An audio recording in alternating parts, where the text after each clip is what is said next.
Hello friends, welcome to Study Mode On. Study Mode On to Tension Gone. My name is Sakshi.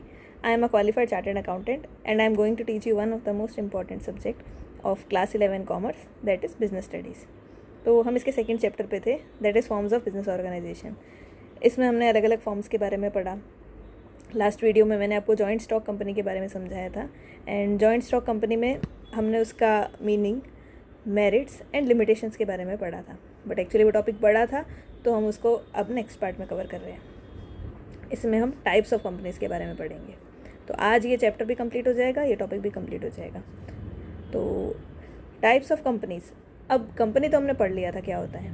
तो दो तरह की companies होती है basically, private company and public company. नाम से पता चलता है पब्लिक कंपनी ऐसा जिसमें पब्लिक का पैसा इन्वॉल्व है, एंड प्राइवेट कंपनी जिसमें उसके कुछ मेंबर्स का पैसा ही इन्वॉल्व रहता है. तो प्राइवेट कंपनी और पब्लिक कंपनी में बेसिकली डिफरेंस क्या रहता है. जो प्राइवेट कंपनी होती है उसके शेयर्स फ्रीली ट्रांसफरेबल नहीं होते. मतलब अब जैसे पब्लिक कंपनी होती है उसके शेयर्स जैसे स्टॉक मार्केट में लिस्टेड है तो कोई भी उसको बाय सेल कर सकता है. बट प्राइवेट कंपनी के केस में उसके वो लिमिटेड मेंबर्स हैं, उन्हीं के बीच में खाली ट्रांसफ़र ऑफ शेयर्स हो सकता है एंड उस पर भी रिस्ट्रिक्शंस होती है. नाउ अगर आपको प्राइवेट कंपनी फॉर्म करनी है तो मिनिमम मेंबर्स 2 होते हैं and maximum that is 200. However अगर पास्ट या प्रेजेंट एम्प्लॉयज़ के पास भी कुछ शेयर्स हैं तो उन्हें हम इस काउंटिंग में नहीं काउंट करते. सो प्राइवेट कंपनी में minimum 2 and maximum 200. Now private company name से ही पता चलता है उसमें पब्लिक का पैसा इन्वॉल्व नहीं है, तो वो पब्लिक को इनवाइट भी नहीं करती सब्सक्राइब करने के लिए. एंड एक नेसेसरी कंडीशन है, किसी भी प्राइवेट कंपनी को अपने नेम के बाद प्राइवेट लिमिटेड लगाना कंपलसरी है. अगर वो ऐसा नहीं लगाती तो फिर उसको प्राइवेट कंपनी का स्टेटस नहीं मिलेगा. और अगर इनमें से कोई भी कंडीशन को उसने कॉन्ट्रावीन किया, जैसे मेंबर्स की कंडीशन को या फिर ट्रांसफ़र को और या फिर ये प्राइवेट लिमिटेड वाली पॉइंट को, तो क्या होगा, वो सीज हो जाएगी to be private company and उसकी सारी एग्जेम्पशंस और प्रिविलेजेस चली जाएगी. अब बेसिकली प्रिविलेजेस मिलती क्या है एक प्राइवेट कंपनी को. जैसे प्राइवेट कंपनी में मिनिमम मेंबर्स की कंडीशन है 2, बट पब्लिक कंपनी में यही कंडीशन हो जाती है मिनिमम 7. एंड प्राइवेट कंपनी को अगर वो मनी रेज़ करना है, कैपिटल रेज़ करना है, तो उनको प्रॉस्पेक्टस इशू करने की ज़रूरत नहीं है, unlike public company.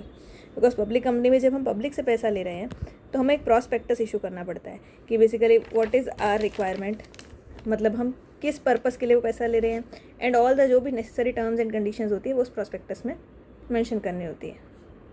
But private company के केस में ऐसा नहीं है, उसमें ऐसी प्रॉस्पेक्टस इशू करने का कोई नीड नहीं होती.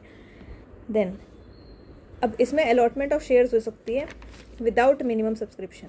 जैसे आपको पता हो तो पब्लिक कंपनी होती है उसमें एक मिनिमम सब्सक्रिप्शन का क्राइटेरिया होता है. जैसे फॉर एग्जांपल अगर मैंने 10 लाख का कैपिटल रेज़ किया है, उसका एक मिनिमम जो सब्सक्रिप्शन अमाउंट है, अगर उतना मुझे रेज़ नहीं हुआ तो मुझे वो पैसा रिफ़ंड करना पड़ेगा जिन्होंने मुझे दिया भी है. बट प्राइवेट कंपनी के केस में ऐसा नहीं होता, कोई मिनिमम सब्सक्रिप्शन नहीं है. अगर मैंने 10 लाख पे रेज़ किया था बट मुझे सिर्फ 6 लाख 5 लाख कितना भी मिला है, बट ऐसा कोई रिफ़ंड करने का क्राइटेरिया इसमें नहीं होता. देन अगर नंबर ऑफ़ डायरेक्टर्स की मैं बात बोलूँ तो प्राइवेट में 2 डायरेक्टर्स एंड पब्लिक में 3 डायरेक्टर्स, लेकिन मैक्सिमम दोनों में फिक्स रहता है 15 डायरेक्टर्स. नाउ अब पब्लिक कंपनी के बारे में मैं बोलूँ तो फर्स्ट तो वो जो प्राइवेट कंपनी नहीं है, then minimum 7 members, but maximum members में इसमें कोई लिमिट नहीं है. जैसे प्राइवेट में थी ना मैक्सिमम 200 हो सकते हैं, 200 के अबव जाएगी तो फिर उसे पब्लिक में कन्वर्ट करना पड़ेगा. बट पब्लिक में ऐसा कोई मैक्सिमम का क्राइटेरिया नहीं है, मिनिमम का 7 है. और इसमें ट्रांसफ़र की कोई रिस्ट्रिक्शन नहीं है, फ्रीली ट्रांसफरेबल होते हैं शेयर्स. और ये जो है पब्लिक से फंड सब्सक्राइब करने के लिए भी, फंड्स इनवाइट करने के लिए भी बोल सकती है. देन अगर कोई ऐसी प्राइवेट कंपनी है जो किसी पब्लिक कंपनी की सब्सिडरी कंपनी है तो उसे भी हम पब्लिक कंपनी की तरह ही ट्रीट करते हैं. तो हमारा कंपनी का टॉपिक यहाँ पे ख़त्म होता है. नाउ हमारा लास्ट टॉपिक है, बेसिकली ये कंक्लूडिंग टॉपिक है इस चैप्टर का, choice of form of business organisation. इसमें हम अलग अलग क्राइटेरिया पे जो भी फॉर्म्स हमने अब तक इस चैप्टर में पढ़ी उन सबको कंपेयर करेंगे. जैसे फर्स्ट पॉइंट आता है cost and ease in setting up organisation.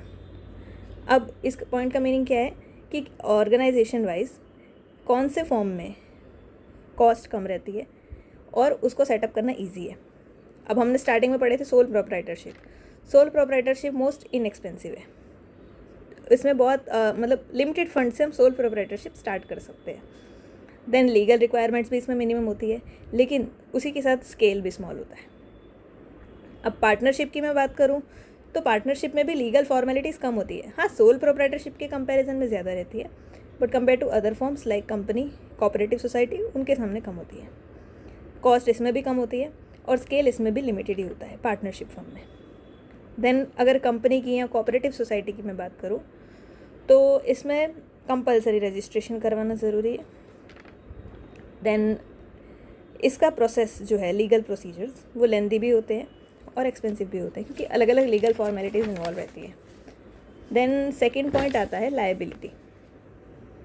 अब लायबिलिटी के पॉइंट में मैं बोलूँ तो फर्स्ट, सोल प्रोप्राइटरशिप और पार्टनरशिप, इसमें ओनर्स की और पार्टनर्स की लायबिलिटी अनलिमिटेड होती है। मतलब अगर जो है आपकी एंटिटी कोई भी डेट्स को रीपे नहीं कर पा रही है, तो आप पर्सनल एसेट्स को भी देकर आपको वो फंड्स रीपे करने पड़ेंगे, वो डेट रीपे करना पड़ेगा। तो सोल प्रोप्राइटरशिप और पार्टनरशिप में ऐसा होता है कि पर्सनल एसेट्स पे भी बात आ सकती है अगर आपकी एंटिटी की एसेट्स कम पड़ जाए तो। देन जॉइंट हिंदू फैमिली में एक करता था एंड बाकी के फैमिली मेम्बर्स, तो जो बाकी मेम्बर्स थे उनकी तो लायबिलिटी लिमिटेड थी, बट जो करता था उसकी लायबिलिटी अनलिमिटेड।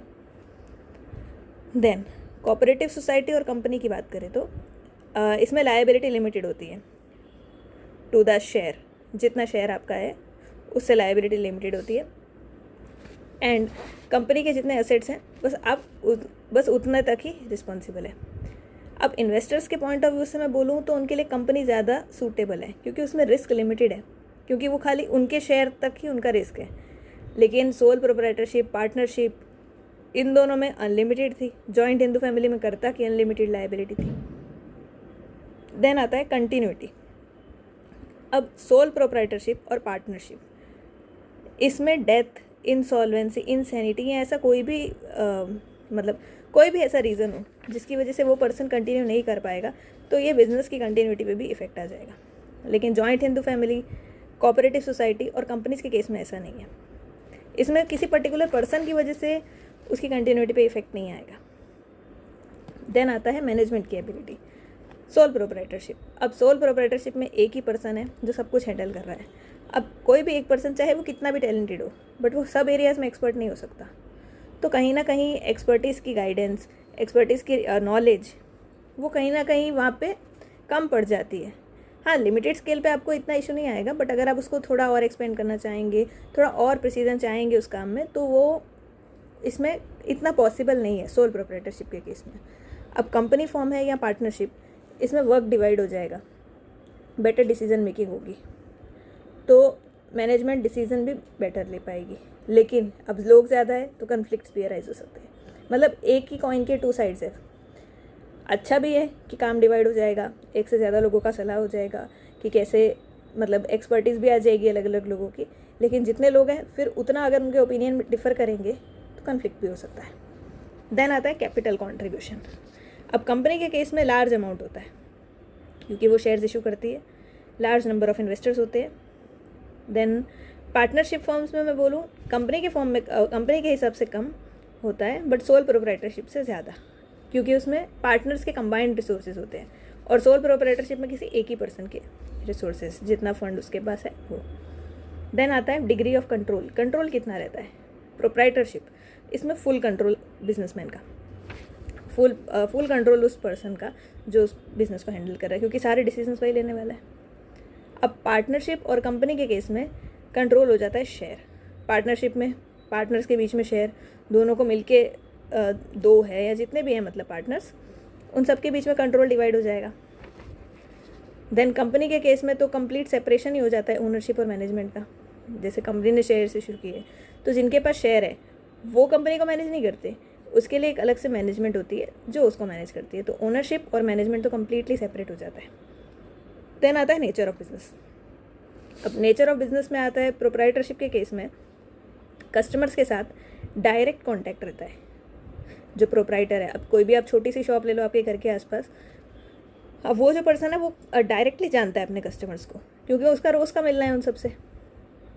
तो डायरेक्टली वो उनकी प्रॉब्लम्स को समझता है, डायरेक्टली उनको क्या चाहिए एग्जैक्टली उनकी नीड को समझता है, क्योंकि उसका डायरेक्ट कॉन्टैक्ट है। बट कंपनी के केस में कोई डायरेक्ट कॉन्टैक्ट नहीं रहता। मतलब जितना जितना आपका स्केल ऑफ बिजनेस बड़ा होता जाएगा उतना उतना क्या होता है ना, डायरेक्ट कॉन्टैक्ट खत्म हो जाता है। हाँ, अगर जैसे अलग अलग लेवल्स पे आ जाती है बात, तो जो लोअर लेवल है उसका कॉन्टैक्ट रहता है, बट उतना ज़्यादा उस पर नहीं रहता हायर लेवल पे। बट प्रोप्राइटरशिप के केस में डायरेक्ट कॉन्टैक्ट बना रहता है। अब अगर मैं बोलूँ तो प्रोफेशनल नेचर की जो सर्विसेज होती है उसमें डायरेक्ट कॉन्टैक्ट बहुत ज़रूरी है, तो उसमें सोल प्रोप्राइटरशिप बेटर है, या फिर पार्टनरशिप भी बेटर है, क्योंकि उसमें भी बहुत ज़्यादा कंट्रोल शेयर नहीं होता, तो उसमें भी कांटेक्ट एक तरह से कस्टमर्स के साथ रहता है। तो इसी के साथ ये हमारा लास्ट टॉपिक था चैप्टर 2 का भी, और वो सारी फॉर्म्स का एक बेसिकली ये कंक्लूजन था। तो अब आप ये चैप्टर को अच्छे से रीड करना, सारे फॉर्म्स को रिवाइज करना, एंड देन लास्ट में इस वाले टॉपिक को भी कवर करना। तो इसी के साथ हमारा चैप्टर 2 कंप्लीट होता है। तो अब नेक्स्ट वीडियो में हम नेक्स्ट चैप्टर स्टार्ट करेंगे। तो आपको वीडियो अच्छा लगा हो तो लाइक करना, शेयर करना और सब्सक्राइब करना, और मुझे कमेंट बॉक्स में अपने सजेशन ज़रूर बताना। Thank you.